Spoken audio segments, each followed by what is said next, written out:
Hey guys, I just wanted to get into this interview. You see, I'm a little cozy, but I wanted to do a little intro to this sit down that I had with Hassan Rose. He's an author, he's a personal trainer, he's certified, been doing this for a long time, and he's really into his craft. So get into this interview. Let me know what you think. Like, comment, subscribe, and follow Today's Tomorrow on all social media outlets. Hey kings, queens, and in-betweens. This is CTAYLOR with Today's Tomorrow, and we're here with another one for y'all. We have a guest. This is going to be a very interesting one. You want to introduce yourself? My name is Hassan Rose, aka Gainzz, God Body Gainzz, however you want to go about it. Call me Haas, but Hassan Rose. Okay. We got an interesting one for y'all. I really want y'all to come out of this conversation with the knowledge of what he has to say, what Hassan has to say, and I guess we'll get right into it. So I want to really start off with, I don't know how familiar people will be with you. So who are you and like what do you do? So I am a personal trainer out of New York City. I'm everywhere. So I'm in Harlem, I'm in Bronx, Brooklyn, wherever my clients are, I travel. Okay. So I've been certified for about 4 years. So I got my certification in 2016 through American Academy of Personal Training. So that was a school. I was a part-time student there. I was only going on weekends, Saturdays and Sundays because I was still working part-time throughout the rest of the week. So after I got certified, first gym I was hired by was Crunch. And then I got hired by Blink like a week later. So I was doing the both. But I don't know, I wasn't feeling like Crunch vibes. So I left Crunch and I was with Blink for 2.5 years. So Blink was like my very first stepping stone. Like really fun. So you were working at Blink as a personal trainer? Yes. So they hired you as a personal trainer? In order to do that, you have to be certified as a personal trainer? Okay, you wasn't just working at it. Right. Okay. So 2 years of that. And was it like a love-hate relationship? Like, did you love it off the bat, or did you have to like grow into, like, what made you pursue personal training? So the first goal was to become a firefighter years ago, right? That's a whole different story. So I was training my friends, Trevor Castleberry and Albert Nixon, right? About summer of 2012, right? So he was always in Planet Fitness, he was always getting crazy. Around that time, I was really working out. Like, already had a couple years experience, you know what I mean? So as we were working out, like I'm cueing him, like, you gotta do this, you gotta do this, right? This is off the books, this is not even... Off the books, right. I'm not even training, we just all working out together. You feel me? So Al, it was Albert, he said, yo, why don't you be a personal trainer? So at first I was like, you never thought of it? I never thought of it at that time. At that point. So I was like, I guess, years down the line. So how long from when it was suggested to you, how long from the time it was suggested to you until you actually first went and started the certification process? That was 4 years. So it was brought up to me in 2012, summer 2012. And then I didn't get my certification till, 3 years. I didn't get my certification till early 2016. I started school in 2015. So. Yeah, how long is that process? It's 6 months. I was doing part-time. So it was part-time, so it's only 6 months. So it was from September to, no, not even. Yeah, it was from September to February. Not long at all. So you pretty much turned something that you was doing already into something that started to make you. Absolutely. Okay, so would you say that in order to do what you do, you have to like people? Not like people. You have to, if anything, you have to have patience. That's the major thing? You have to have patience, and I think good coaches, good trainers are impacts. You know, you can understand like how they feel, like especially on days, and especially as a workout enthusiast, a fitness enthusiast as yourself, you understand some days you're not going to have motivation and mentally you're not going to be there. Because you as a practitioner, you understand, like, you even go through that yourself. You know, so therefore you have to like be more patient. Like I get it. You know, I understand today's not the day, but you got to drive through anyway. Like we're here. There's a lot of here. I'm holding you accountable. So on days when they're not fully with it, is it more so that's where the patience has to be at an all-time high? Yeah, it's that, and a lot of people like going to, like, they'll say, I don't want to do this, something like that. So it's like, wait, so why are you here? You know, like, why? So at that point, you always have to remind them of the end goal. You know, like, I understand you don't want to do this, you know, but this is going to get you to, if you want some tone die, you want some muscular die, you feel me? We already discussed. Okay, so this brings a great segue to my next question, which is like, when you're doing personal training, do you ask the person like what their end goal is so that you can kind of remind them of what that is? Yeah. So it's I forgot the term. They taught us that in Equinox. I forgot the term. But anyways, it's basically it's a emotional trigger. Once you find out the emotional trigger, you know, you can relate to it. You can make sure like you keep them on track, because they can easily like, yeah, you know, they, like I said, they start losing like encouragement and motivation. But they told you the emotional trigger. They told you what the goal. Like, you came to me saying you had this particular goal. You know, like you're invested in me as I'm invested in you. You know, I want to hold you accountable to that. So in business, there's this book that I read called The Power of Why. So that reminds me of just reminding them of their why, like why they're here. And if that's a strong enough why, then that'll help them push through whatever obstacle they're facing at the time, whether it be how they feel at the time, their legs shaking, they can't do another rep or whatever the case may be. But just finding that why is pretty much what you're saying is what helps you get through it. And also, like, when you find out what their goal is, that's how you have to make a specialized program, a specialized diet for that person. You know, everybody can't follow the same program, the same blueprint. Everybody has their own set blueprint. So how much time does that take? Do you like specify diet plan, like meal plans and like workouts for each individual person? So before we start, I always get their age, weight, and height, so I can't set their macronutrients. So basically, the amount of calories in a day to get to their goal and cause that protein. So then once we set that up, so as trainers, we don't. It's out of our jurisdiction to like give like a meal plan. We can make simple recommendations like, oh, you can have this or this, you know. You feel me? So it's a lot of work. You know, so just in case, let's say, words come to words, you offer something like, oh yeah, eat this, and then they didn't know they're allergic to it for whatever reason they didn't know. And some, like, they get a bad reaction to it chemically, and then what they're gonna come to. Like you told me that? People sometimes, they're ridiculous to me. It's like, that's like me knowing I'm allergic to peanuts. I'm like, oh, what you think I should eat for protein? Oh, you should eat a peanut butter and jelly sandwich. Okay.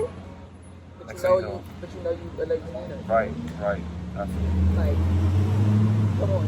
Silly. Come on. People are just, I'll never understand it. But I do want to point out, and I don't want to like put you on the spot, but I do want to point out that you kind of left something out of what you do. You want to like, do you want to say it, or you want me to say it? Go ahead, you got me right now. Really? Word. Okay, so this humble young man, to my right, is also an author. You forgot? I am a new author. 2020. Brand new author. You feel me? You want to tell us a little bit about that? So, my first, not my last book though, it's called Why Everyone Needs a Personal Trainer. And so the idea came to me, it was my friend Trevor. He was like, you should write a book. So this was the time I was working at Equinox, and he would come to Equinox and I'll train him.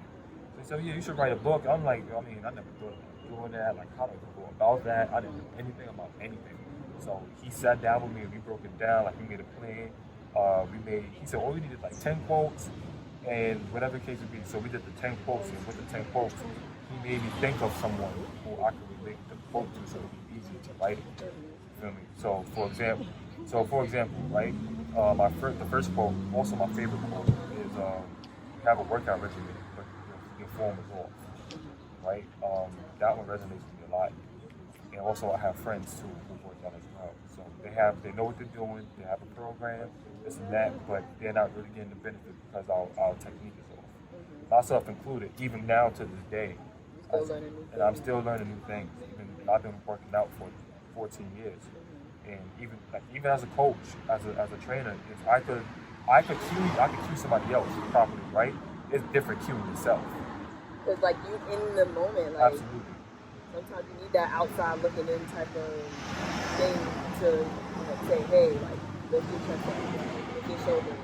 Absolutely. Like don't bend the back type of thing. Just so you don't hurt yourself. Because some things just feel natural and you think, oh yeah, I'm getting it. But it's like okay. So personal trainer, author. So do you not consider yourself an author? Is that why you forgot? Yeah, no, so I that honestly just slipped my mind. So I'm thinking like, what else am I? But so it just slipped my mind. I didn't mind thinking this and that. But yeah, I definitely take pride in that now. So I mean, before the book release, I'm like, that's crazy. I never do it. You feel me? So it's like now it's just that it's the ownership. You know, ownership of like your own business, like even something you never thought it would be, like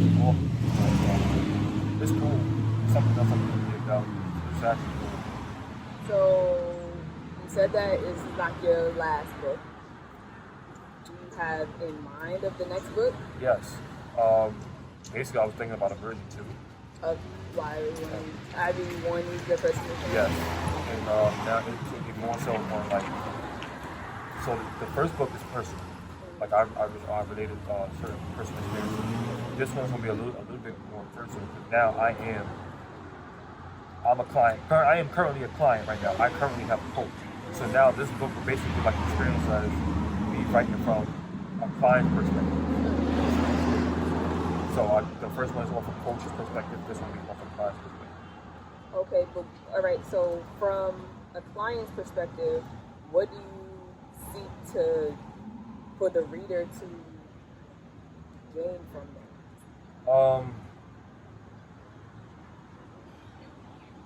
Probably more understanding of the coach's intentions. You know, because a lot of times people will get a coach or get a trainer, and they will still second guess because they're still not sure like what's the right decision. So it's basically off of reassurance perspective. So like you pay for a coach, but the stuff you're getting from that coach is definitely worth it. You know, so I'm a coach myself, so our program is it gonna be like how to tell that the person is not trying to get you? Right, absolutely. Because there's a lot of trainers that's just like they just want to come pay money, just get the money, you know, and they don't really like care for the client's like end goal. It's that reinsurance right there. All right, so get why everyone needs a personal trainer, and then be on the lookout for the next book. We don't know the title yet, but unless you have a title. Keep it simple, probably version 2, volume 2. Keep it simple. And volume 2 on the lookout. So, do you have another question for me? I'm going to have many questions. So, so I want to talk about like you working out yourself. So you said you have a coach. Is it a coach for a particular end goal, or is it just to keep you accountable, or make sure your form's right? Like what are you working towards? So I'm currently getting ready for my first powerlifting meet. So I currently bodybuild as well. So I'm planning on going back and forth, becoming a hybrid athlete. So this is my first powerlifting competition. So I definitely want to come in right. So I've been looking for a powerlifting gym in New York City for the longest. The closest I came to is prior to JDI was Mount Vernon Barbell. You know, the gym is a great gym. Is it in Mount Vernon? It's in Mount Vernon. It's a great gym. Don't get me wrong, but coming from Harlem all the time is it's far. It's far. So I wanted to get a coach because I've never powerlifted. I've never gone to a meet, so I want to know the exact protocols, like what you got to do, like even the programming and the peaking properly, getting stronger to that time, approaching that time. Even form as well. So when you're starting to lift like a certain amount of weight, like things change. Like the little small intricate details are everything. They matter. So once you learn those down and you're able to drill it, then you don't have to worry about, you can like lift as much as you can. That's the idea. It's basically just how much weight can you lift in a like safe manner. So that's the idea. So when you was looking for a coach, what were the criteria to going about it, or did you just see somebody? Did they have to have that?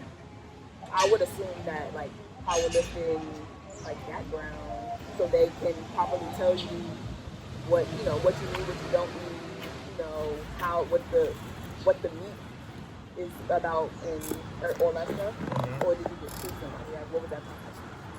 So on Instagram, right? So I follow like a lot of the top powerlifters, and one of my favorites is currently my coach, Kevin Oak. So he was in the gym. Kevin who? Kevin Oak, like Oak Tree.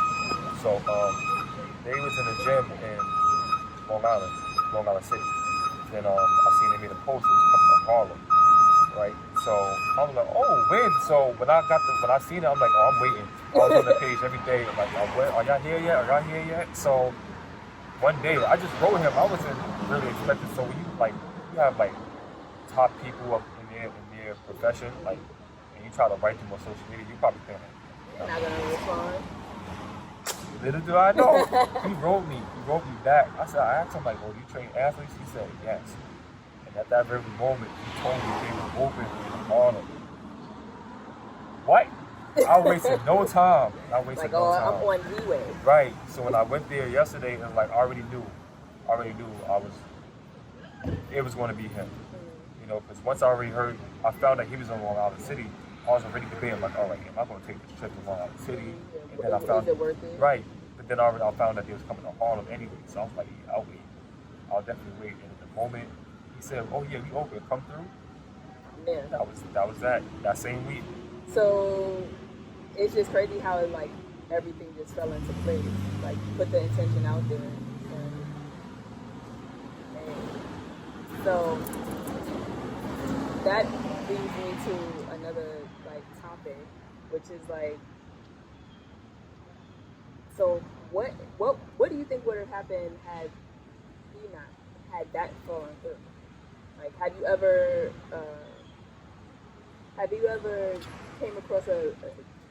came to a time where it was like, damn, this is hard, or this is not going as you expected it? And how did you face that? Like, how did you overcome it? Definitely. Especially as a trainer now, under coach. It's more so because I have a perfectionist mentality, and being the fact I'm already a coach. And then when I do something like something in the program, right, and I go for it, and it doesn't go exactly how I planned, it's like, I do this. I'm a client. I'm a coach. Like, I should know how to do this already, you know. So, and even like, it's just being patient with myself. And that's what it is. That's what gets hard. Learning to be patient with myself. So humbling yourself is the hardest. Absolutely. That's a lesson to be learned. Absolutely. That's definitely a lesson to be learned. And so is it like a process to humble yourself, or is it like you have to like go home and like analyze it, or is it like what part of the process do you humble yourself? During the moment I realize it, the moment I acknowledge it. So especially like often it's during the gym, during the workout, especially. Like I will get upset, and then I have to sit down and think about like you can't get upset. This is what you're here for, you know. Like, don't get upset. Like, just be patient. You know, just do whatever or learn whatever you have to unlearn. Just do what you got to do. You know, a lot of times because the gym I'm in. It's a power gym. So everybody, this is like the first gym. Well, aside from Mount Vernon, this is like the first gym where I'm not one of the strongest. You feel me? So I'm actually lower, and that says a lot. So it's like, all right, so this is a whole different realm, and I'm not trying to look soft in front of everybody. You feel me? So it's that mentality. That's straight ego, though. It is, and it's also unpacking the ego too. So that part is. That's always hard. That's hard for anybody. You have to, once you acknowledge like you have an ego issue, you have to be real with yourself in order to attack that. So that's a battle in itself. You know, on top of being patient with yourself. So, do you find yourself a lot of times having to be your own coach, like mentally? Absolutely. Like applying stuff that you have said to clients to yourself. Absolutely. Definitely like before this, because that's what powerlifting, right? This is very common. We get anxiety before we like the big lift, like right before we do it. So that's when that self-coaching comes in, like no anxiety, like you got this, you've done this, like be confident, you got this. It's like it's that mental talk, it's that mental prep, you know. So that's when that inner coach comes out for myself. You know, and goes a long way. So would you say that confidence is half the battle? Because I don't see how confidence is going to help me if I'm trying to lift 150. I'm only 165. I mean, personally, like I could talk myself into the shit all day, but realistically, I know I can't. So confidence is a big part. So a lot of times it is like if you convince yourself to do it, the body will follow. You feel me? Like the body's gonna follow whatever the mind says to do. As long as it's within your capabilities, the body's gonna follow. Okay, so now this little thing that you just said, as long as it's within your capabilities, I see that as a problem. Right. So that's a problem because some people lie to themselves. People lie to themselves all day, every day sometimes. Like, I can say I can push this hard, but that's not possible. It's just not possible realistically. So with something like that, how does that, like, that's not making sense. So also that's where the coach comes in, right? So the coach will tell you how much weight you should go for. You know, so it's to remain realistic. Absolutely. Also, basically knowing yourself. So let's say you're about to attempt a weight you've never done. Have you attempted a weight that's close to that, like recently, within a couple of weeks or maybe months? You know, it's also knowing yourself and your experience. If you know you're a novice and you never squatted 225 pounds before, or 135 pounds and you're less than 1, clearly I'll tell you don't do it. You would say don't do it. Because 135 pounds alone squatting that is difficult. So definitely do not attempt 225 pounds. So it's knowing yourself as well. What about the beginning? I guess I'm asking for myself because, yeah. So when it comes to, as far as like knowing yourself, knowing your capabilities, you know, don't be afraid to start off light. You have to learn first, you have to learn the basics, you have to learn the techniques. Once you get the techniques, and then now you start applying the techniques. Now you get start with lightweight, do it for a couple of reps, drill the movement in. Once you got it, cool, pump the weight. Practice with that weight, pump the weight. Practice with that weight, pump the weight. So start lightweight. So you said something just now that I just want to repeat in like perfecting the form. Do you think that that's important? Because like just like your favorite quote in the book, like if the form is not right, if your technique isn't right, then you're going to be able to optimize, right? So you're not going to be using the right muscles that exercise is there to work out, and then like now everything else hurts except for what you was intending on working out. Absolutely, it's a proper technique is what's going to keep you safe, and this is longevity as well. If your technique is good, if your foundation is good, you have nothing to worry about. Like push weight as long as you know, as long as you're confident enough to move the weight. You know, you could say, I don't know, you probably squatted 185 pounds before for like 5-6 reps, right? Can you squat 20, 25 pounds? You sure can, but it's definitely gonna be hard. It's gonna be hard for you. So if you're confident, if you could tell yourself, I could do this, I could definitely do this, I could definitely do this, just stick to the blueprint, stick to the technique, you're gonna be able to pull it off. So it's a lot of factors at hand. It's the confidence in knowing yourself as well. So do you apply any of the things that you learned, like in the fitness realm, to like your personal life, or like to like life in general? Yeah, stick to the blueprint, for sure. If you already have a plan, stick to it to the best of your ability. Make the adjustments if needed. If there's no need for an adjustment, don't make the adjustment. That's what's If there's planned. no need for adjustment, don't make the adjustment. Don't make it. Go Stick with to the it. initial. Absolutely. Absolutely. Okay. I can learn from that. So, okay.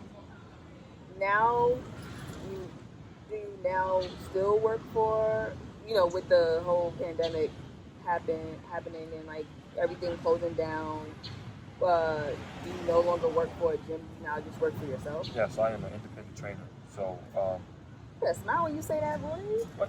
Come on, man. Come on, independent trainer out. Out here, right? You know what I mean? Like, I take that, I should feel good telling people that. I was with Equinox from September of 2018 until the pandemic. So I left Equinox about April. And so here's the part, right? So because I bodybuild and everything, so developing my physique is like crucial to me, like building my getting bigger, getting stronger, everything like that. Like so during the pandemic, all the gyms are closed. So I seen right now, like I'm really big on building my legs, my wheels, right? So I was looking at my legs one day and they get small, they didn't feel firm. I said, nah, it's not happening. Nah. This is not happening. So I was just on the internet, heavily, like looking for a squat rack and bench and everything, just so I can maintain and still build my gains and everything. And over time, I found everything bit by bit. First, I found a squat rack. Then I found a barbell. Then I got the weights was the hardest part. Really? Getting the weights was You the would hardest. think that's the easiest. No, because at the beginning of the pandemic, everybody's going crazy. So that Modell's So was it was closing. selling out. Everybody was going crazy. So where a lot of people get our plates, roguefitness.com, sold out. Everything was sold out. So luckily, I already had a pair of weights from the gym. And then now it's just like, dang, I'm gonna get everything else in. So I found weights I have with my clients. Shout out to Rob Wardrobe. Cool. So he has weights too in his house. So I remember I went to his house a few times and trained because we was getting him ready for powerlifting as well. And I remember like, wait, he has weights. Let me see if I can buy some off of him. So I hit him up with it. So I bought some weights off of him. And then I found a black man on Instagram, Fit King Clem, right? And Shout out everybody, right? He had an ad saying, oh, you need weights, you got it, barbell, whatever you got it. Hit him up. I'm like, yo, I need this, and this.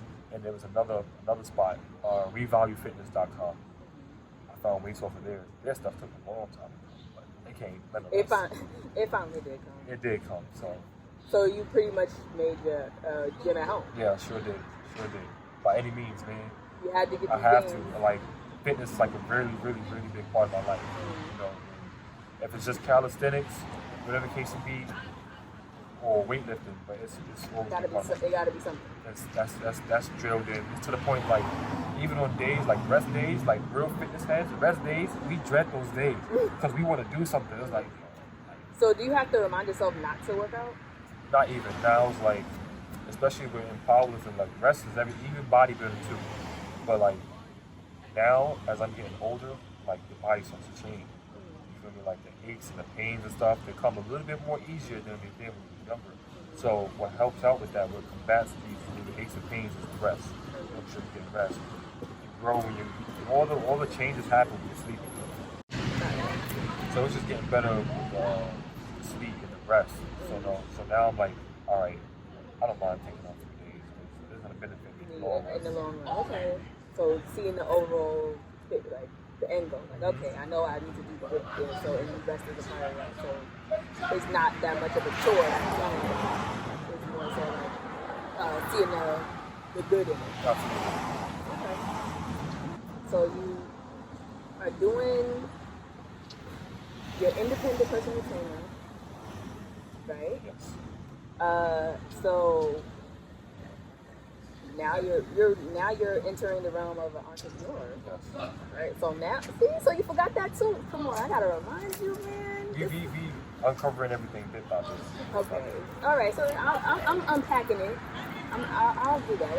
I guess that's what I'm here for. So you're personal trainer first, author, and now entrepreneur. Due to the pandemic, was that your plan? Did you plan on doing that? The crazy part was the pandemic just sped that process up. Because I was already planning like, all right, I'm gonna do my own thing. Enter pandemic.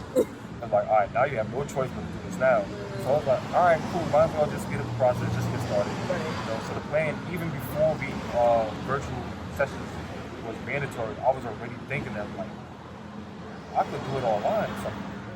You know, then like I said, this hit, so it was like, now it's time to practice it. Like, let's see how it's gonna go. So you was doing it virtually through, No, to myself.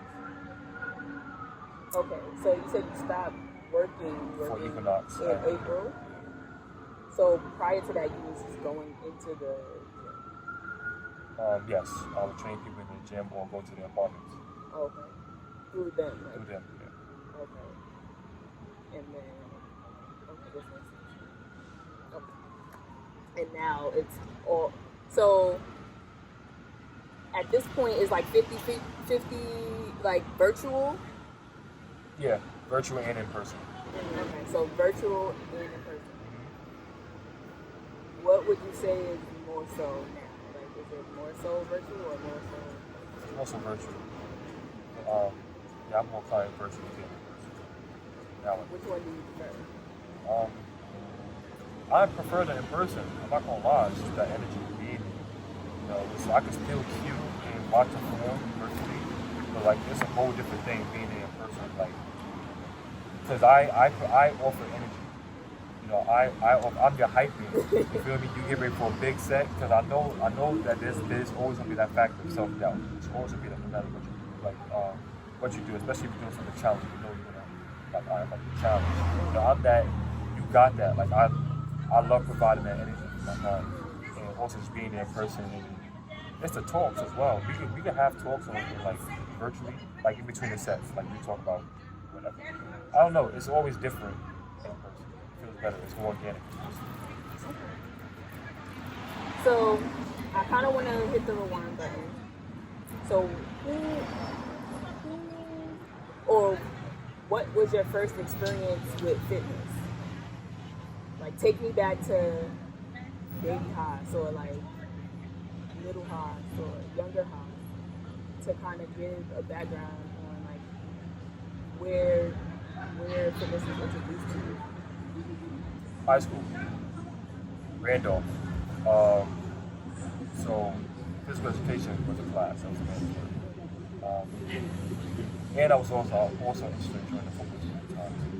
So second semester of freshman year, we had weightlifting class. I was legit in class, right? How did you do it? It was. You had to write down like what you could lift in the beginning of the semester. Yep. Actually work your way up, and then see what you at the end of the semester. Like, okay, you see the progress. Absolutely. And the teacher at the time was Mr Gainzzz. So high school.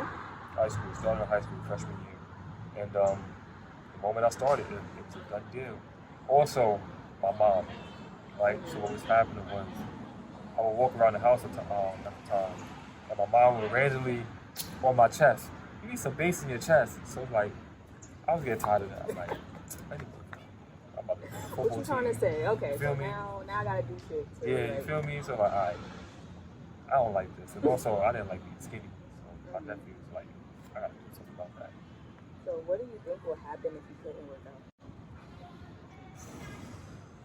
I would lose my mind. God forbid. I would lose my mind. Because it helps me out. It helps me channel my emotions as well. And I have anxiety. I know a lot of us have anxiety, right? So I channel my anxiety to fitness. powerlifting especially. You know, it's like that. It's a chance to really face myself. It's that me versus me battle right there. That's what powerlifting helps me overcome that. It helps me overcome that self-doubt and that fear. You know, so I feel like I'm really in debt to fitness. Like that's my partner doing like for the rest of my life. That's what I'm gonna do. So if I don't have fitness, I'll probably be a whole different house, man. A whole different house. You think you'd be different? Absolutely. I'll be pissed off then. If I see anybody working out, I'll probably be so jealous, man. Like, so Tripped on. you feel me? This one album. This mad space just like, what the fuck? You that person? Why are you affecting other people? So, because I can't get my gains now. You're not gonna get your gains. So, are you that type of person in general? Like, No, not at all. No. like, do you wake everybody up in your house? If you get like once you get up, like, oh, I'm up, everybody got to get up. I let everybody be their own individual person in my household. So people wake up on their own time. I'm not that type of person. So in general, you say you're a laid back person. Yeah, absolutely. Laid back. I'm out of my business, man. I'm out of my business. Do you think that being from Harlem plays any part in that? For me, no. Not at all. No. Just like minding your business. Yeah. Okay. So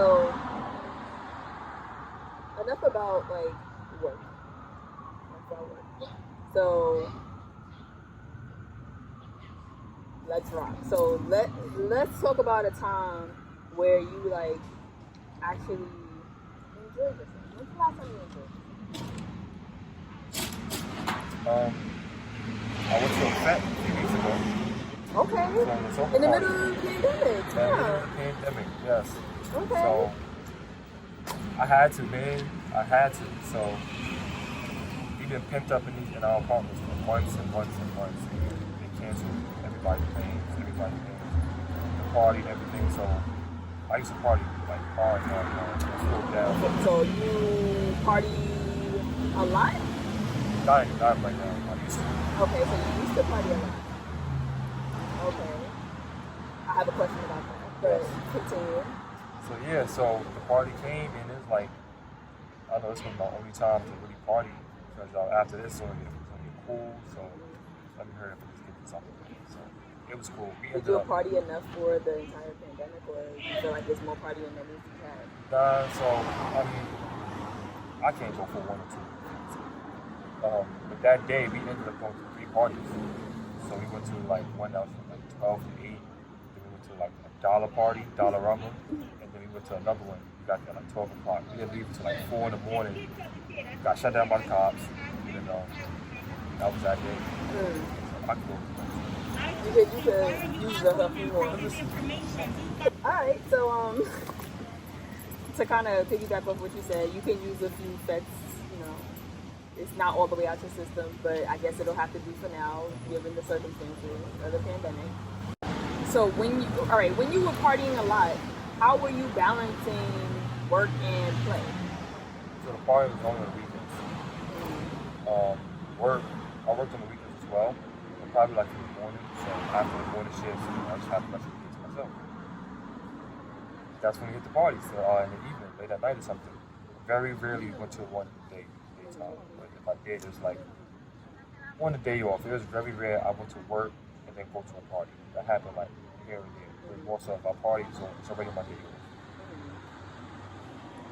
So you were partying. Alright. So did you have a work hard, play hard mentality? Yes.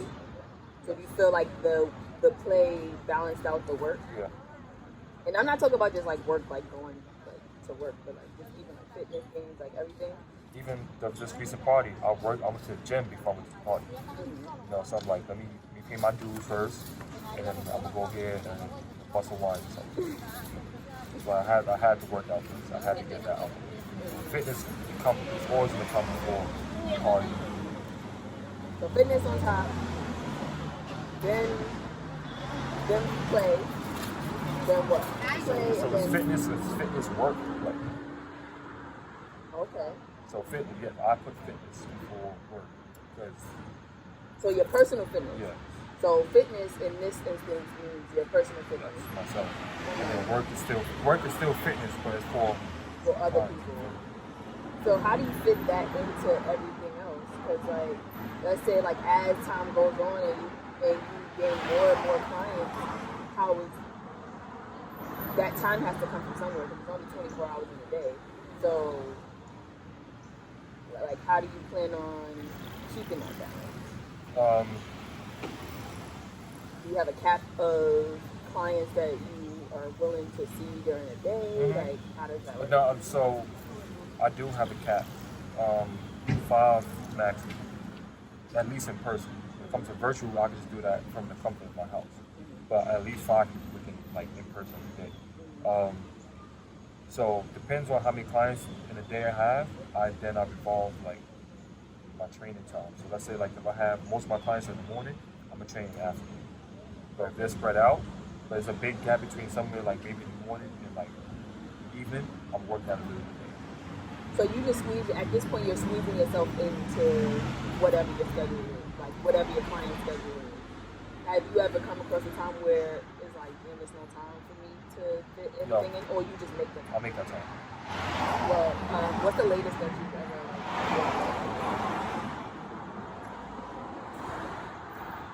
So aside from my home gym, just in general. I worked out from 11 p.m. to like 1 a.m. Okay. And then when I was working in the gym. But that made it a little bit more convenient, I'm assuming. But at this point, you got a home gym, so you can literally wake up in the middle of the night like, oh yeah, let me get some games. Or even the gym I go to is 24/7. So whenever I go.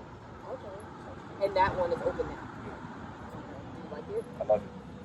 That's how the home gym. I love it. I get to train my clients there too. Okay. You know, so also that environment. It's like the first time I'm part of a gym that's not a commercial gym, and the environment and the culture there is different. You know, it's way better than any commercial gym I work for. No disrespect to my old co-workers. Love them. My old work family. Love them. Blank family. People not family. But as far as the culture is completely different. You know. Is it because the equipment is any different? The equipment and everybody there has a common goal. Everybody in that gym are competitors, are currently competing or competing in something in their respective sports. So it's a powerlifting and Olympic weightlifting gym as well. So we all come from like that competitive background, and we know what it is, like the type of music we want to listen to. We go to Planet Fitness or Blink or whatever, and they playing some R&B, some Mariah Carey while you trying to deadlift some weight. What's that? That's not it. That's not it. That's not cutting it. So, but this gym here, they got hip hop, hardcore. We talking trap. You feel me? You got old school rap. You feel me? You got heavy metal. Everything, the stuff that's going to pick your vibrations up and get you ready for the top set. You know, chalk. A lot of commercial gyms don't like chalk because it's too messy. Not this gym. We need chalk. Yeah. You know, for the grip, right? For the grip, absolutely. And if you want, we can work out. We can work out with our shirts off. We can walk in there with compression pants. You can't do that in like certain commercial gyms because it's too revealing, whatever. But it's also a performance thing as well. So it's a pretty laid back gym. The owners, shout out to the owners. My coach listens to the owners as well. So like they'll work out with us too. They'll work out with us. Then they see us in the middle of a set. They'll help us. They'll cheer us on for the set. I'll hype it as well. So the coaches, I love them. Do you feel like the reason why you enjoy that gym so much is because they have your needs in mind, like playing the right music and like having the right equipment that you need, and having like-minded athletes around you to get you in the right headspace? Absolutely. Absolutely. Can you say the name of the gym? It's JDI Barbell. So it's located on 122nd in Park Avenue, building 1767. How often do you go in there? 4 days a week. So my coach programmed me for 4 days a week. Prior to that, I was working up 6-7 days a week. You know, so what happened to the rest? Now I'm confused. I mean, I rest before we go to bed. You feel me? You get those 6 hours in case of use. But that's the mentality I have. Like work out. So me getting a coach now is like, it's teaching me like the importance of rest. Like it's okay not to work out these days.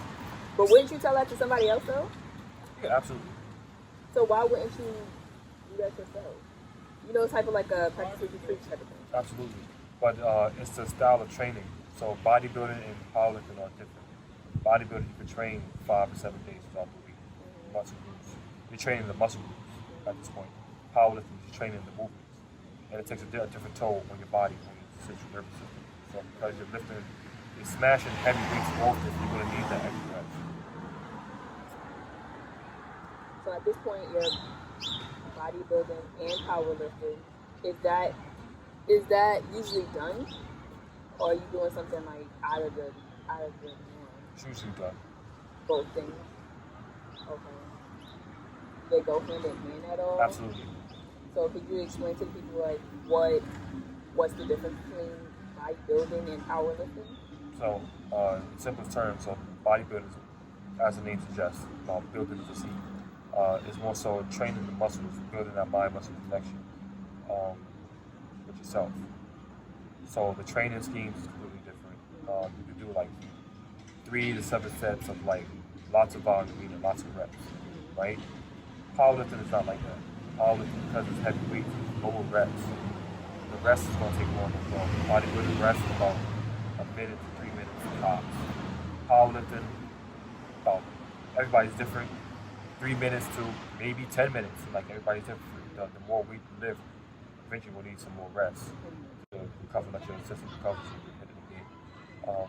So the training schemes is different. The goals and minds, the goal in mind is different as well. And how the body responds to training is different. And like, I guess my next question is, so how many times do you have to lift one amount to be able to get to the next amount? Because I know that's a process. That's subjective. To the person. To the person. Okay. Everybody would set their own goals. So I did this before, and other people too.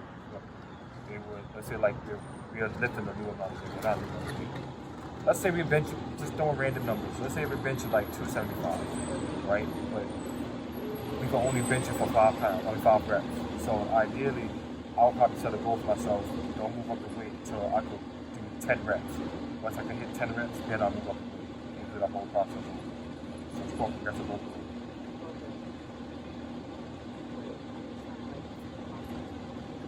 So once you could do at least 10, on a different day or in the same session? On a different day, I mean, that's the thing.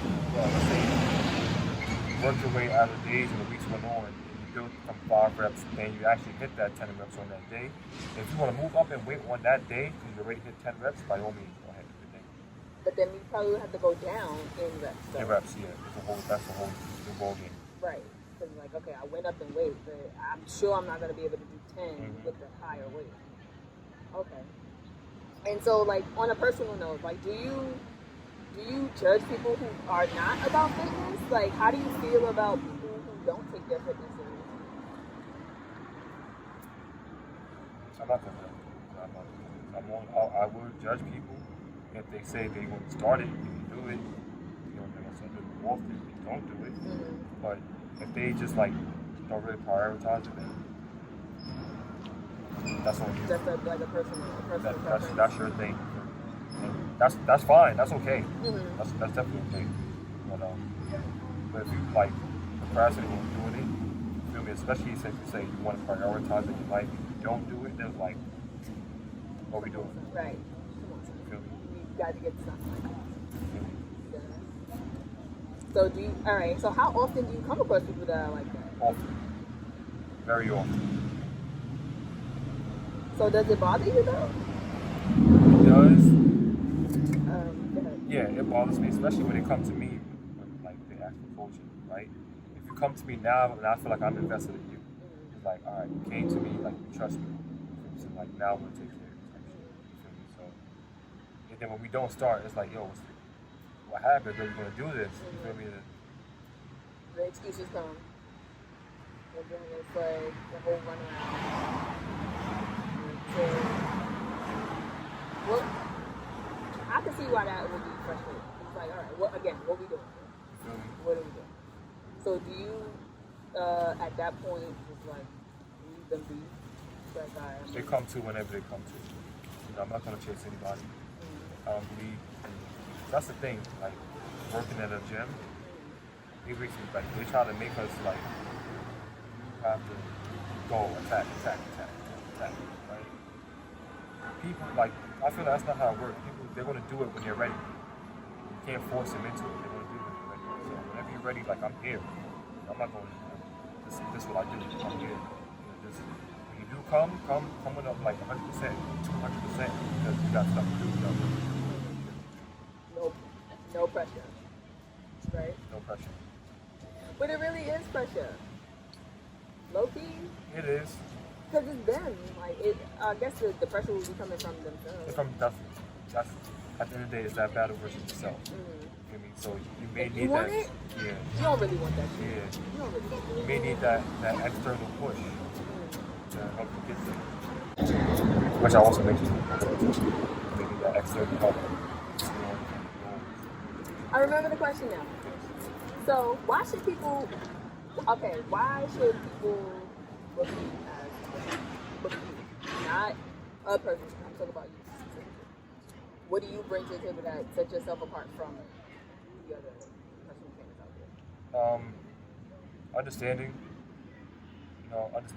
and I feel like a lot of trainers, a lot of coaches, they're smart. I feel like I'm smart, right? Is this just confidence? It's the confidence. Ultimately, it is the confidence. Like I know what I'm doing. Like I can help people get to where they gotta go because I've done it myself. I've done it.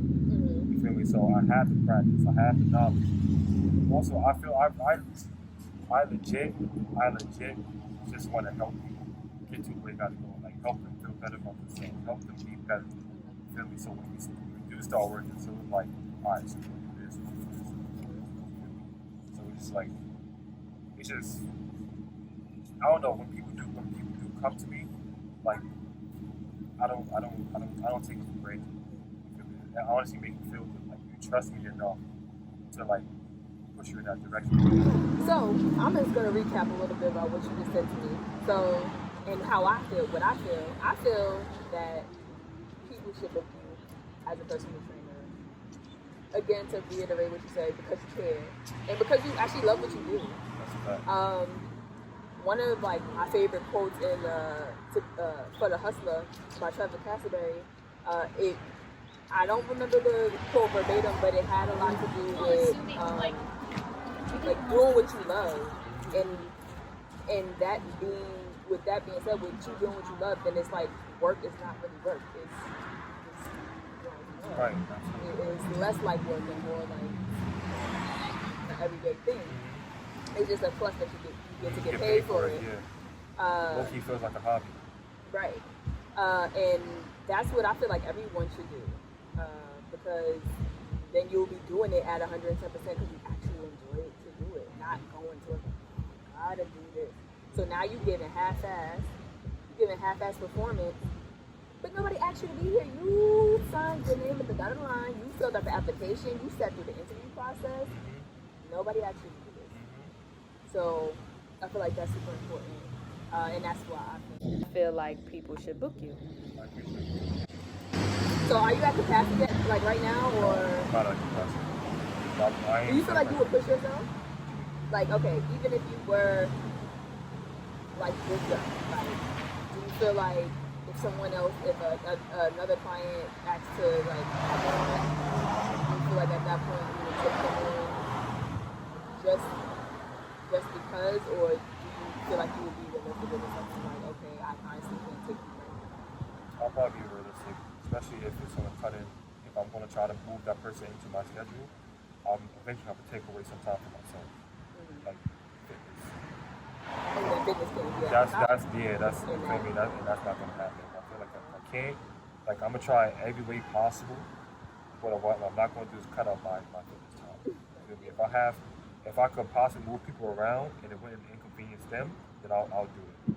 I'll try every option as possible. Like, that's my ability. But if I just can't get it in, then Sorry. you know. You can join the waiting list.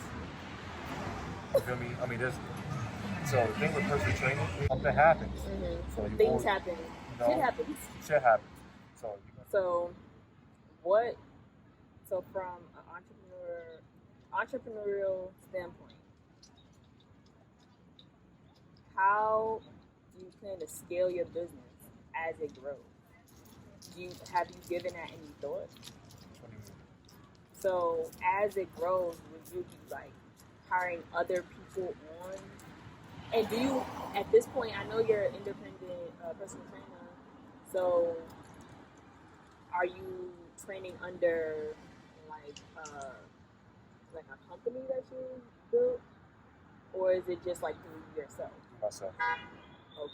So how I plan on doing it, so the ultimate goal, like what I really want to do in life is open up a gym in Harlem. So I will have to branch out and have other people work for me eventually. But as of right now, it's like for the next couple of years, I'm planning on doing it so just do my own thing until. But I feel like, all right, now I'm definitely getting known. Now I definitely have to branch myself out there. So you will be the brand though, Yeah. like. Okay, so will it be Hassan Rose? Will it be Haas Rose? Will it be Gainzzz Fitness. Okay, Gainzzz Fitness is going to be the brand. So that's the brand. Okay, I just wanted to verify that. Okay.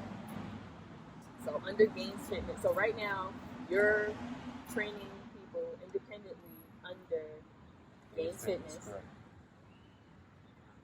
And that's the brand that everything should go to. Do you do anything like charitable? I do, yes. So I do have, this is my way of giving back to my community. So I do have group sessions every Saturday from 10 to 12. So it's free for anybody that's interested. Men, women, kids, adults. I welcome all fitness lovers. Just come out, just move. Come out and move. The weekend, a lot of people like to just take the weekend for what it is. Just chill and relax. You know, don't forget, like, take care of yourself as well. Like, put your work in, pay your dues to yourself, and then you still have the whole day. You don't have to work for hours and hours. It's an hour and a half. You have the rest of the day to yourself. At least you did your part. So this happens every day? I mean, every Saturday? Every Saturday right? or Sunday, depending on the weather and circumstances. So every weekend? Yes. So how does one keep up with which day it is? Do they just follow your... Yes, they follow my Instagram page, my personal, and on this page, Godbody _ Gainzz, 3 Z's is my personal, and then Gainzzz Fitness, 3 Z _ is my business. Okay. So that's how people get in contact with you. Do you have a preferred way to contact you? Like, would it be like Instagram, Facebook, like DMs, like Instagram and Facebook. So if someone wanted you to train them today, what would they need to go? How would they go about it? So first we'll sit down and talk, discuss what your goals are, your lifestyle, if there's any medical conditions, medical history,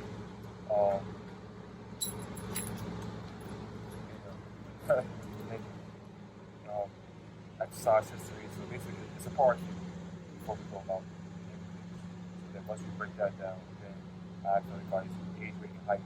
So depending on the goals, you're doing gain weight, lose weight, and I can calculate those macros, stuff like that. Talk about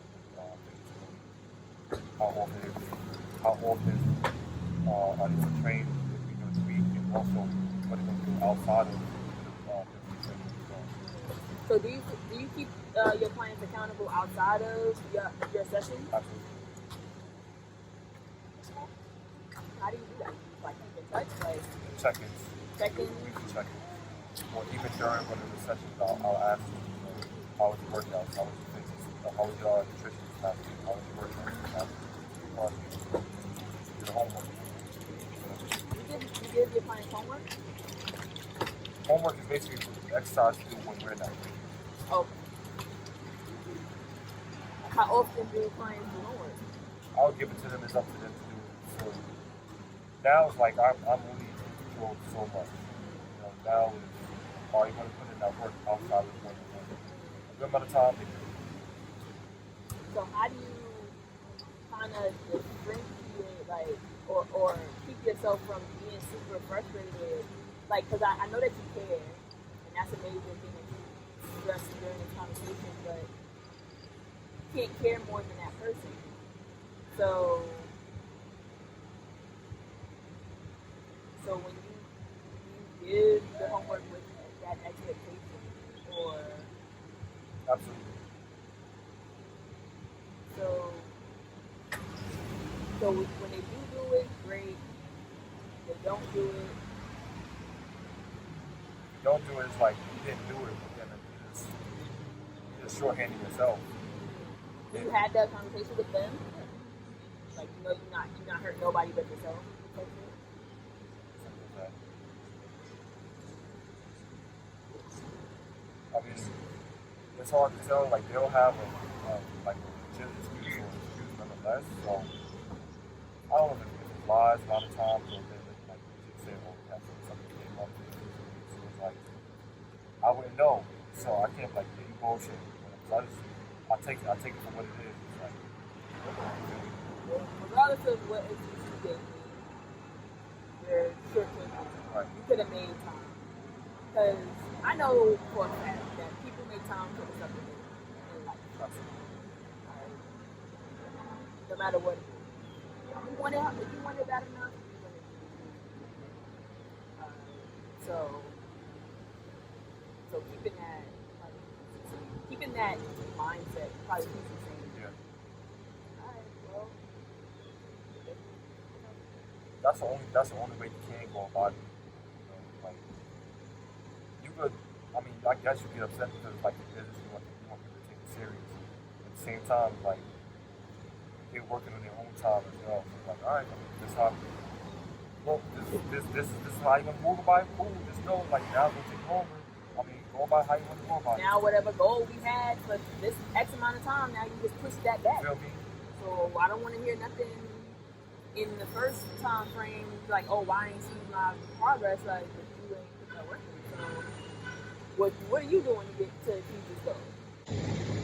Do you feel like it's a lot of people that put that responsibility on you as a trainer? Yeah, and I have to remind you, that's not how that works. It's like, okay, let me give you my body. You work it out for me. I'll be over here waiting, and then you just bring that shit back to me when it's done. Yeah, it's not a cartoon.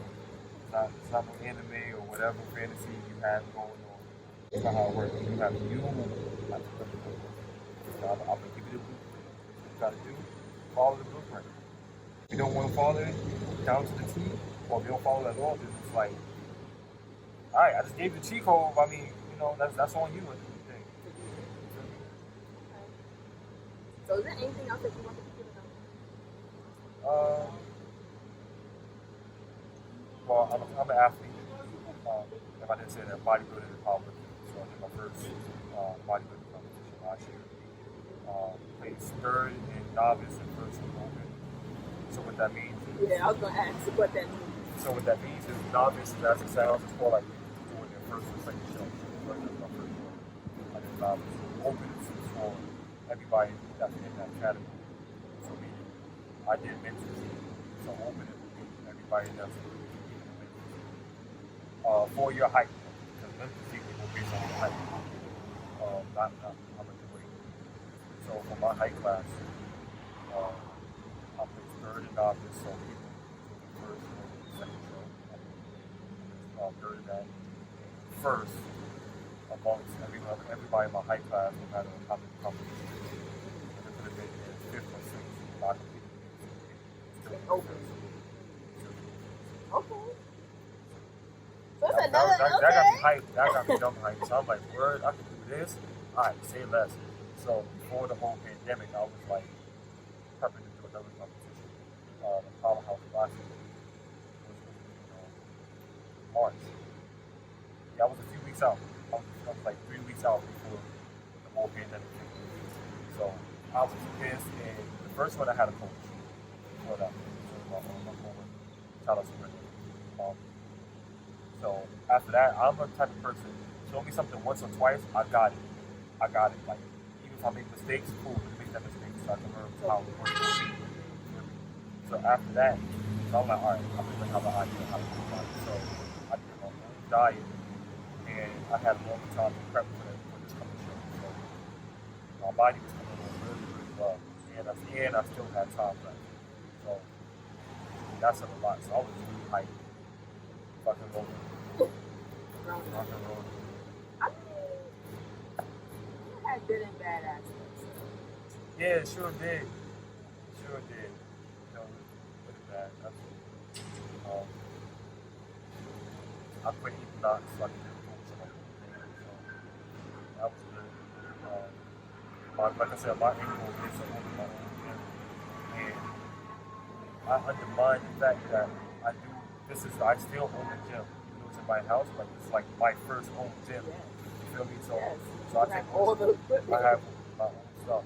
So it's not as big as I want to be, but still, it's a stepping stone for me. So, like, playing on how I got. And this needed to happen because you probably wouldn't have gotten all that equipment had the pandemic not hit. You'd have been going physically to the gym. So everything happens for a reason. Good and bad is relative. If nothing else, like, you won't get it regardless. And having that mentality speaks volumes. Absolutely. To the mind.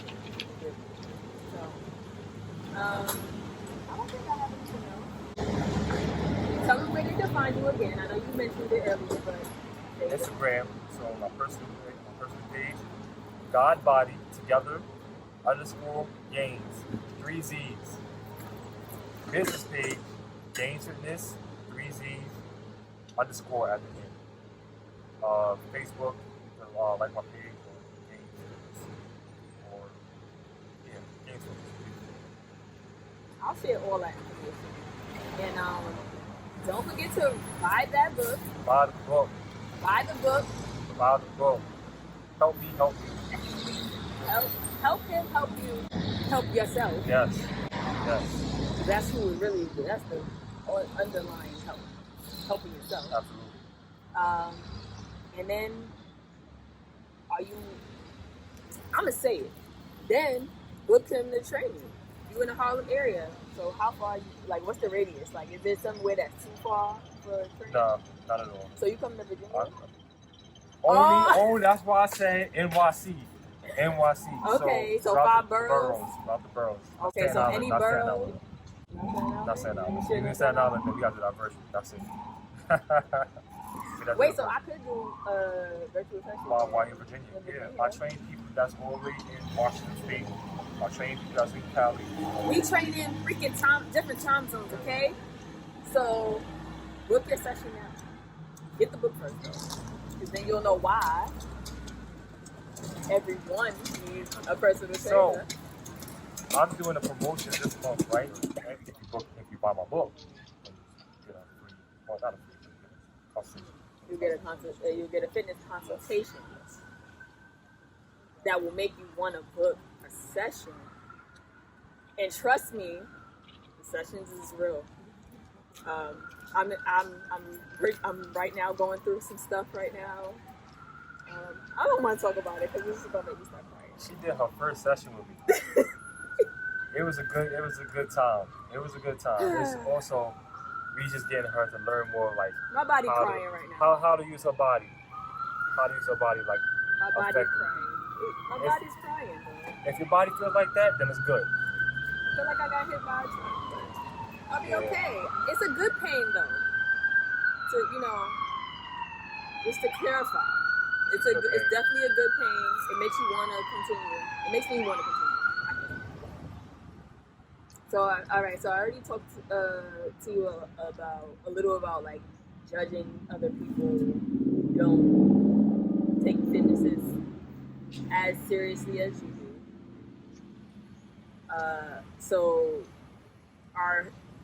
So when it comes to like your friends and people that you hold close to you, is that a necessity for them? Lowkey, I don't force them into it, but Lowkey, because how I go about it is these are the people I'm having to grow old with. So I definitely like take care of my family included. So like it is. You have to be willing to do it. Just like a client. Just like you have to be willing to do it. So I have that. I have the same type of feelings as far as like my family. A lot of my family, they have like ailments and things like that, and I'm like, these are things that can simply be fixed by getting up and being active or eating right. And when they don't, it kind of bothers me, because it's like, I care about you, and that's the reason why I get so upset. And they can't fathom why I'm low-key upset. But it's because I'm like, I want to see you live to your full potential. Absolutely. And then you're not taking care of yourself properly. So now it's like, come on. Absolutely. How can you really say you can, not equating their love for me to the love they have for themselves, but I see how you take care of you. How can you really take care of me? You know, and I feel like that's the first step. And I know that I don't know if this has anything to do with what I asked you, but it's just like, or if you even feel that way, but it's like how someone treats themselves speaks volumes to their realistic capabilities all around. So that's something that's super beautiful. So just for the record, like, your whole family isn't like super like fit or anything like that. No, I'm the only one. So you're the only one that's into fitness? So does that bother you? Well, so my family from my dad's side, right? A few of them, they're like ripped, or they have muscle tone. I feel like they just do it, you know, like, Just for the look of it. you feel me? So like one of my relatives, like they got locked up, so you know what happened. It's not working out. It's not working out.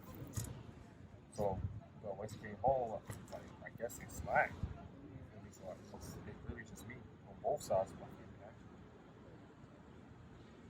And that bothers me. And if you had it your way, what would this look like? If I had it my way, like everybody, especially like my household, fit, like no medical conditions or whatever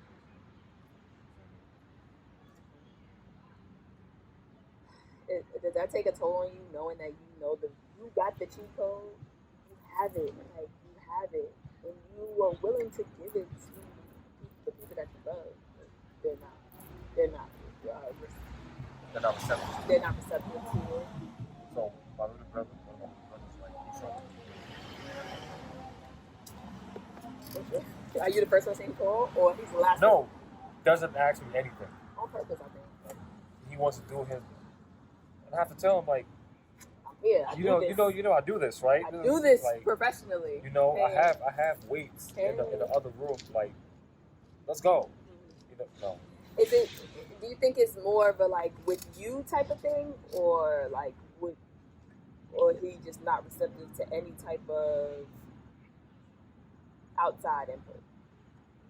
It's just he's not receptive to any form of help from anybody. He's on some. Okay, I'm old. I'm grown now, so I got to do this on my own type. So it's like, I respect it. That's ego, though. You feel me? It is, but. And that it's his own ego standing in the way. Prior. So, is God Body Gainzz single? God Body Gainzz is single. Okay, so he's single. Are you ready to mingle? Or, like, is there a criteria? Or is it like...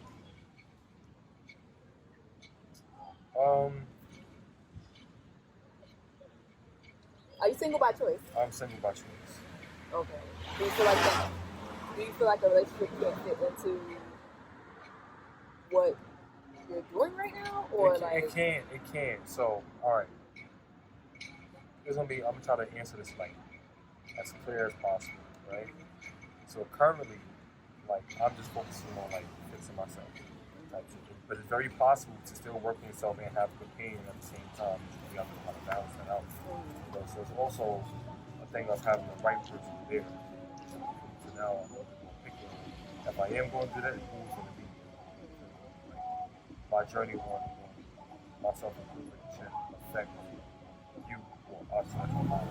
Like this is still my journey. Like, Right. Two halves of the whole. You feel me? Let me handle how I do. Like, everybody don't want to be alone. It's always cool to have somebody like in your corner. It's cool. You feel like having the right companion would speed up that like self-improvement process? Absolutely. Absolutely. I can also understand that people don't want a partner like that. They feel like not important work. Like, let's say some like certain folk, they're like almost a done process. Almost, yeah, they're almost to the point. Feel me? So, I mean, whoever's interested, you understand, like this is my path. Like, just know I'm working on me. I'm getting better types. You feel me? Like, I'm not gonna have it all right now. Like, I'm still figuring out everything. So I just came to acceptance of my path in life. I just accepted it. So. How recently? Last year. That all started from the competition. After the competition, first of all, that competition unlocked a different level mentally that I didn't know was capable of, right? And my best friend, Calvin, can attest to this. Like, I told him, there was just like a few times we'd be together, I'm just sitting here soaking in my thoughts, like, how I'm gonna do this competition, how I'm gonna do this, how I'm gonna do, like, I'm tripping. What do you mean how? Like, you wanna get that shit done. So, alright, so here's the thing, right? Like, I didn't really start cooking until the competition. Cooking as far as what? Like, as far as, like, portion sizes and everything like that. Like, cooking for the whole day for myself. Like, I've never done that until bodybuilding. So that gave you that level of discipline in that area? Yeah. Only as far as like eating? Or is it other things? The eating and being really strict and regimented. So overall discipline. Overall. In a whole bunch of different facets of daily routine is what that last competition taught you? Like a really advanced routine, because I don't know, a lot of people's not going to tell you, but getting the food intake, that's a job within itself. That's a whole job. So getting your food in at the same time as working, at the same time as trying to fit in your workout time. And because of the job I had at the time, our workout slots were very strict. We had a certain time to work out for a certain amount of time. So with that, and still having private clients too. So it's like, all right, how do you want to fit all this? How do you want to fit all this? Like that. Cool. So learn how to go about it. Learn how to be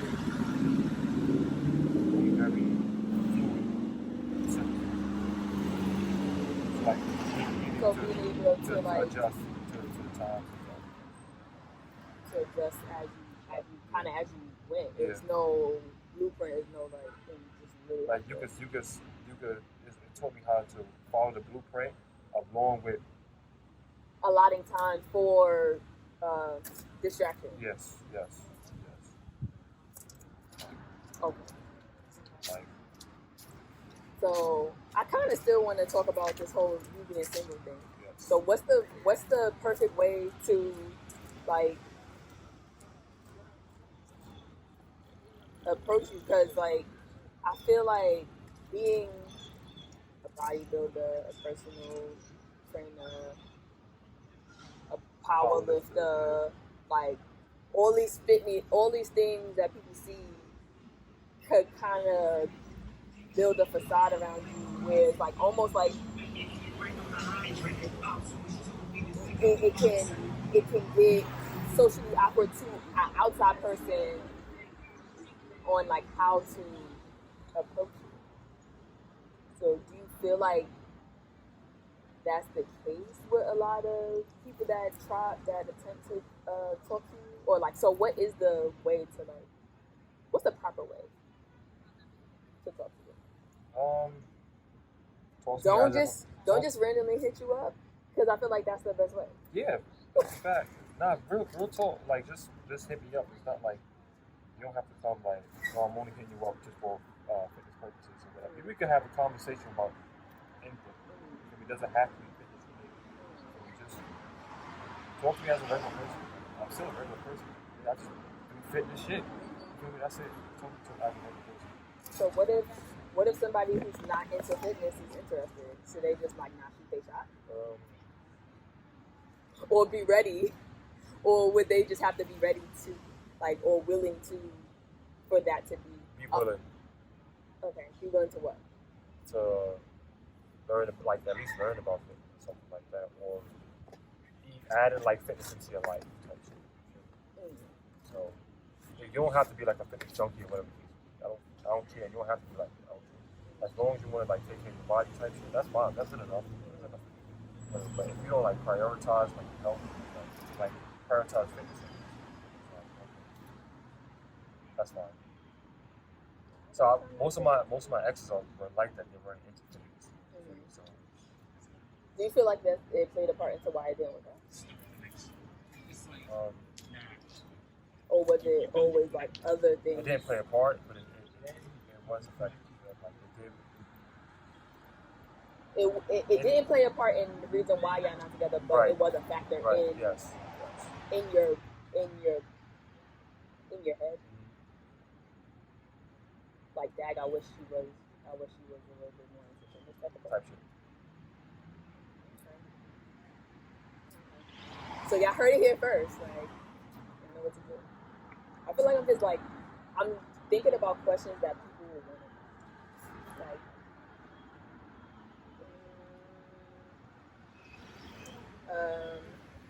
Do you have any resources for people to, like, if they're just, like, if they woke up today and said, hey, I want to start taking, like, my personal fitness seriously, like, do you have any building blocks to where somebody can start? Yep, my book. There you have it. That's step number one. Buy the book. Buy the book. Okay. Buy the book. Why everyone needs a personal trainer, and start from here. That's the building block. Therefore, like, we talk about the importance of nutrition. Like, once you understand the importance of everything, then, like, you'll think less of it as, like, oh my God, I gotta do this, like, what's my body, like, you'll treat it less of a chore, more necessity. So I want to say something. Like, I thought it was just me, but, like, during our workout session, like, you were telling me, okay, this is what we're gonna do now. This is the. So during our session, you were telling me, like, okay, this is what the next exercise we're gonna do, and this is the muscle group that it's supposed to affect. I feel like that. I don't know if it was just me. I don't know if anybody else feels this way, but, like, you expressing that to me helped me in my mind kind of figure out where I should be feeling this, so that, like, it kind of, even if my form was off, I knew where I was going to where I'm tapping into to complete whatever said exercise I'm doing at the time. Do you do that purposely, or that's intentional? A lot of people, they just work out, they just go through it. Like, do some squats. And they just do squats, like, you know, but they're not even paying attention. They on their toes. They're on their toes, their heels coming up, you know what I mean? They slouched over, you know what I mean? Like, they're not aware of what's happening. So, once you build that awareness in, you can go about it effectively. Did we talk about a time where you wanted to stop, but then you had to keep working, like, going at it? Has it ever been a time where you failed at something? And I know how fitness, especially on a competitive standpoint, it's about fucking up, making mistakes, and adjusting learning.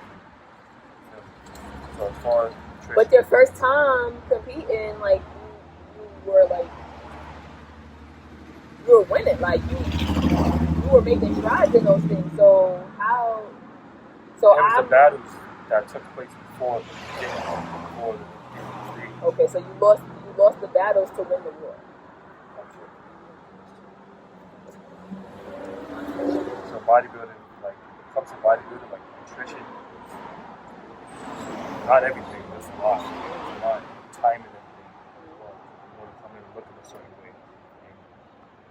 a certain way. You know, so if you eat something at a certain time, let's say you eat something you're not supposed to eat before you get on stage, that's going to make you look bloated or whatever. Or make you come in looking flat, whatever the case may be. So before stage time, I practice with the timing as well, like with the workout. So the bodybuilding, I would eat, do my workout, and have a posing session, right? Now let's say I didn't eat, but did a workout and have a posing session. I would look two different ways. So it's figuring out the time, learning the time, stuff like something, and you'll see how it makes your body feel like after. Not only like how it feels, but how it looks too. I mean, so it's a lot of trial and error. Powerlifting especially. Are you still in the process of learning those things about yourself? Yes. Like as far as like what you eat and how it affects you, like physically, and how it makes you feel. And how it affects my workouts. So at this point, is your nutrition based on how it makes you feel and how it affects your workout performance? Yeah. At this point? So prior to that, was it something else? Prior to that, I was just eating. And that's what a lot of people do. And I feel like, I don't want to say in Western society, in the U.S., that's why we have a lot of the problems that we have. And again, this is just all like my personal opinion on the matter. It's like you spent all this time. Yeah, they said school schedule got changed. You never really know. Like you just wake up, oh, I'm hungry, so I'm gonna eat something. This is here.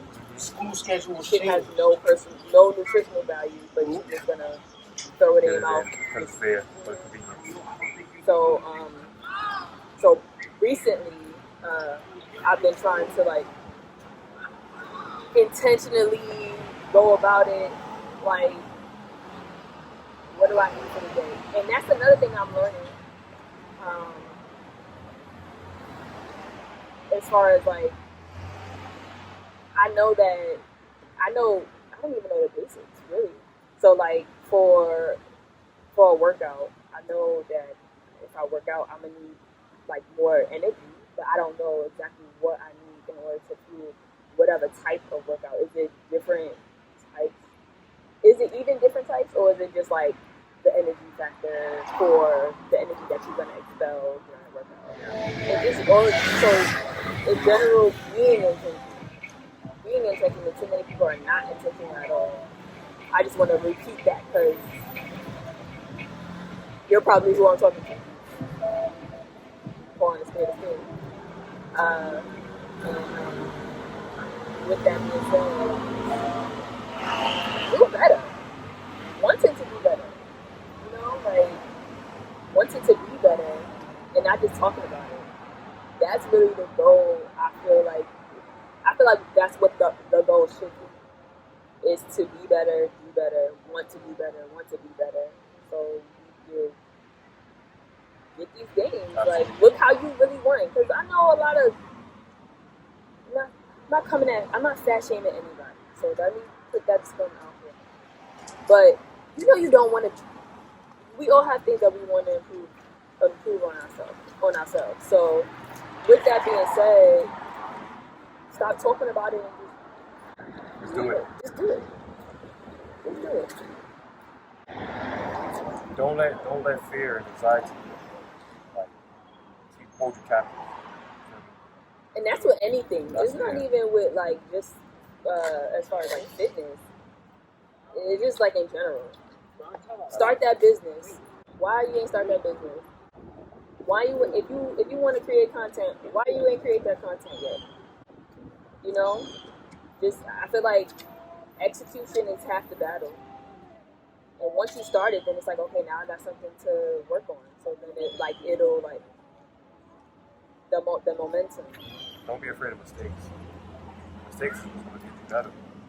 Honestly. But that's why a lot of people hesitate. They say the fear of failure.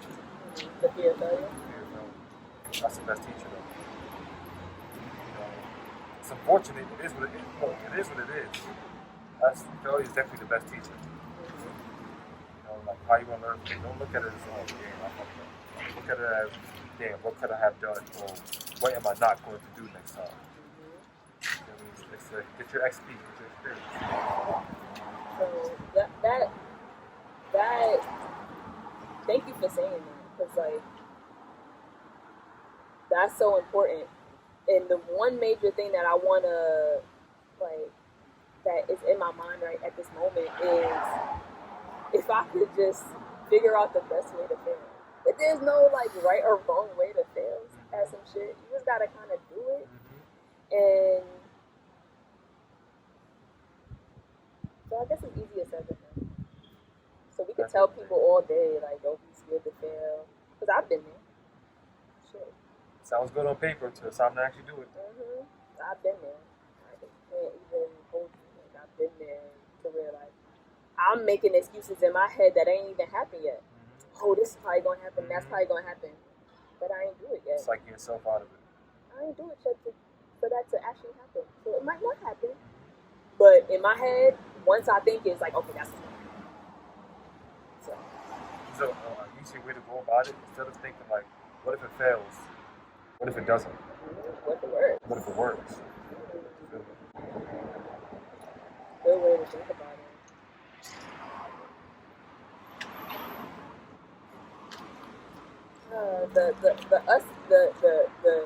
The us versus us cycle. It's a beautiful battle. It really is. Like the good and bad. It's good and bad. The good and bad. It's a beautiful battle. Like enjoy the process, no matter like that's across the board, no matter what it is. Enjoy the process. Be observative of every moment, every battle, everything you do. Nothing but good can come out of like at the end of the the day. shit you do. And all the chances you don't take is what's gonna make you fail, not the ones that you took.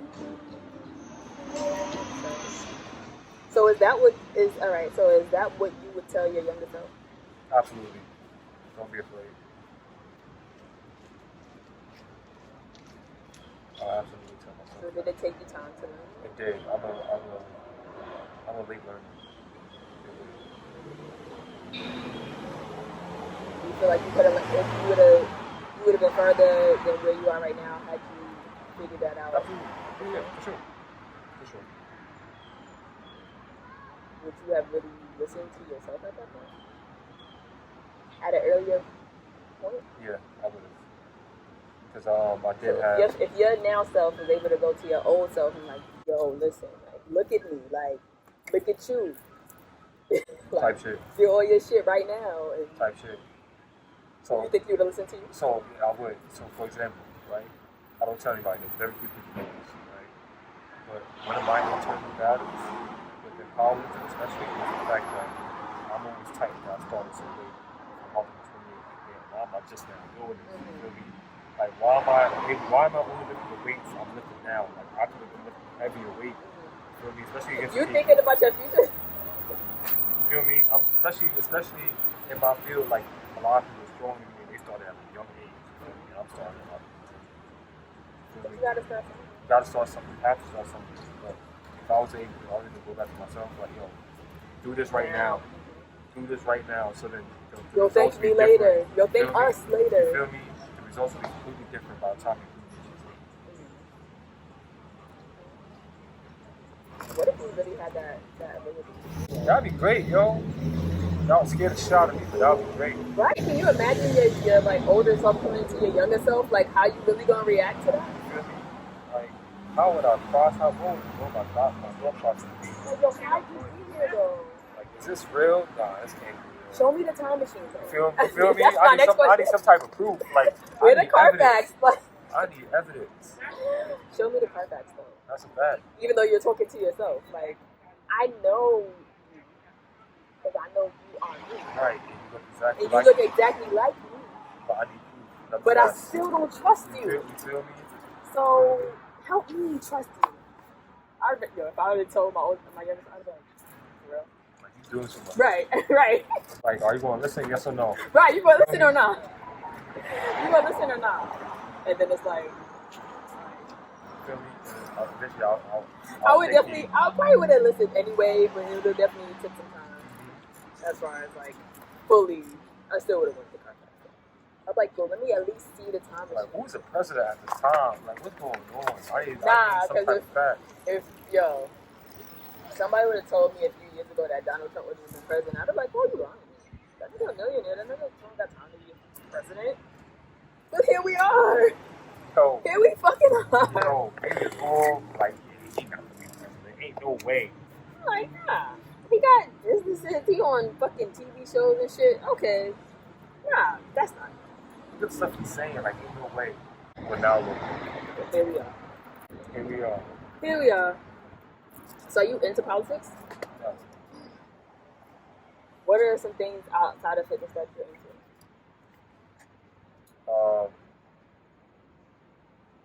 For sports, well, I guess that's still fitness. I like do-it-yourself. I like a lot of do-it-yourself. Like physical projects? Yeah. Have you done any lately? I was in my crib, my apartment, yeah. That, dancing, so. Oh, you did, so. Just so crazy, very crazy. What was that just now? Nah, that's a 1-2. What? That's a 1-2. Chill, don't watch that though. But yeah, I used to getting back into it. 'Cause, you know, powerlifting, I'm trying to feel like stiff. I don't feel like my usual self. So I'm getting back into dancing. But don't you? Well, in some ways, dancing could be a form of fitness as well. Absolutely.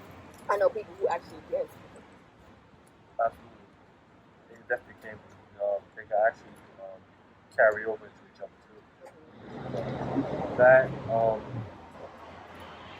I'm not into politics. You feel me? But I am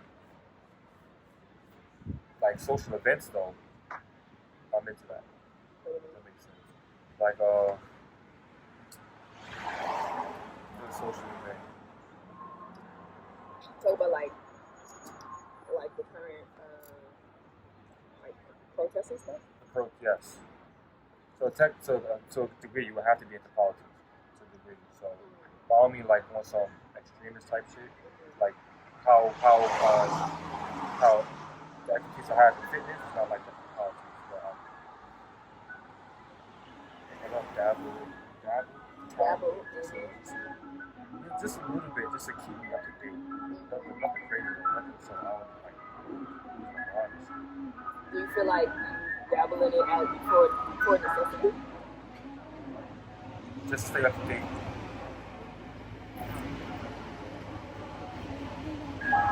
So how does the current state of the country make you feel? How do you feel about it? So this date has been going on for a while. Aside from the pandemic. Just like how they cool. So this has been going on for a minute. Outside of the pandemic, because the pandemic is really out of a lot of people's hands. You can't really like control it. Right. So this has been going on for a minute. It's like the older I get, the more like yo, this is like why is it like this? Like why we have like people like this guy like doing like running country like that? Why we have children being abducted and shit like that? Sexually abused and shit. Like why is all this shit? It's been going on for a hot minute. Like now it's like why does this shit happen? Like who's like behind the scenes like to allow all this shit to happen? You feel me? So it's like you would lose your fucking mind. You would definitely lose your fucking mind. And it can also be a distraction as well. So Current events? Or the things that's going on? It'll be a distraction for people, like for each individual person, like because you're focusing on like fixing yourself, getting yourself together, shit like that. And it's hard because you got shit like this, like people dying, becoming hashtags, and it could definitely be you or a family member, and shit like that. Even while keeping that in mind, you still have to be sane enough to still go about your regular day and shit like that. You feel me? So it's always gonna be that battle, like it could be distracting, like oh my god, you feel me? It's like it's a really thin line you're walking on. You feel me? So it's like, damn, like all this is happening at the same time. I have to stay focused. I have to do this. Damn, I see this. Like I wanna grieve. I wanna sympathize and empathize at the same time. I still have to do this. So that's why I say it could be a distraction as well. So people, which is what? So the actual events going on is a distraction. It could be. Yeah. All the events. It's hard. Very. It's hard because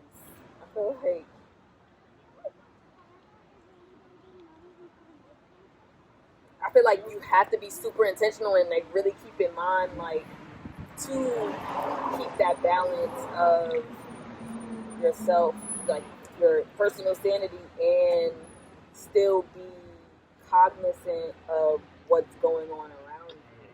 So keeping that balance is super hard. Absolutely. Because like with the whole like with the riots and the protests and stuff like that, it's like that's necessary, but you also have to build economic growth. So it's like y'all putting that into putting all the different factors, and what I say to that, and I don't think it's an answer, but I feel like it's a start, is just being the best version of you. Like you being the best black version of you will help everything else. That's bad. So With that being said, I think I have a business card, and it actually says that. Yeah, right. Become the best version of you. Feel me? this is your freaking business card. Hold on.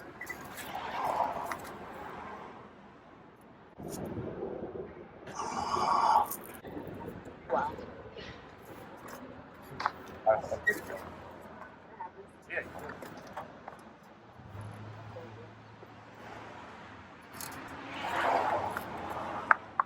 Oh, now you should get new ones though. I am. You gotta add. I gotta add my website and everything. Yeah, you gotta add author on here. Don't forget that. That's it. I gotta update it. Yeah. Right. If you need help with that, I do business consulting. I'm so glad we're right here. This is fire. This is dead fire. I just seen this like a few years ago. I honestly don't know how I seen it. Well, that concludes today's conversation on Today Tomorrow. Thank you, Haas, for joining me. Yes. I appreciate you for coming out and sharing your knowledge. Absolutely. Thank you. Hopefully we can do this again. Absolutely. I enjoyed this. Look forward to it. It was a good time. Take another one. Okay. So thank you for tuning in. Don't forget to follow Today Tomorrow on Instagram. Hit up the website, todaytomorrow.com. And see you in the next video.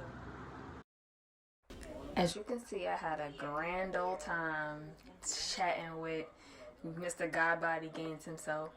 And I hope that you guys picked up them gems that he was putting down.